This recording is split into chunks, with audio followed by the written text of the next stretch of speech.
ইসলাম সবাইকে মানুষ হিসেবে কনসিডার করে। ইসলাম হচ্ছে শান্তির ধর্ম। আমরা সব সময় সাম্প্রদায়িক সম্প্রীতি, ভালোবাসা এটাতে বিশ্বাসী। আমরা আসলে বিভেদের প্রাচীর তৈরি করতে চাই না। নাস্তিকও আমার ভাই, হিন্দুও আমার ভাই, বৌদ্ধ খ্রিস্টানটাও আমার ভাই। ইসলামে কোনো জাত প্রথা নাই, শ্বেতাঙ্গ কৃষ্ণাঙ্গের পার্থক্য নাই।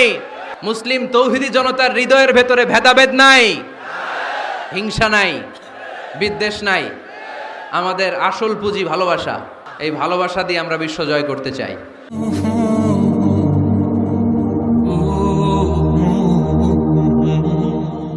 ইসলাম হচ্ছে শান্তির ধর্ম।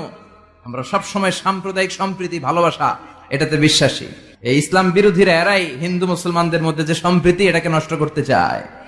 আমরা যখন বন্যা দুর্গত এলাকায় ত্রাণ নিয়ে যাই না?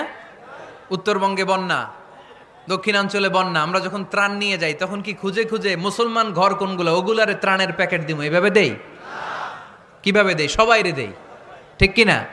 কারণ মানবতা যেখানে বিপন্ন, ইসলামের ত্রাণ সেখানে আছে না নাই? আমরা তখন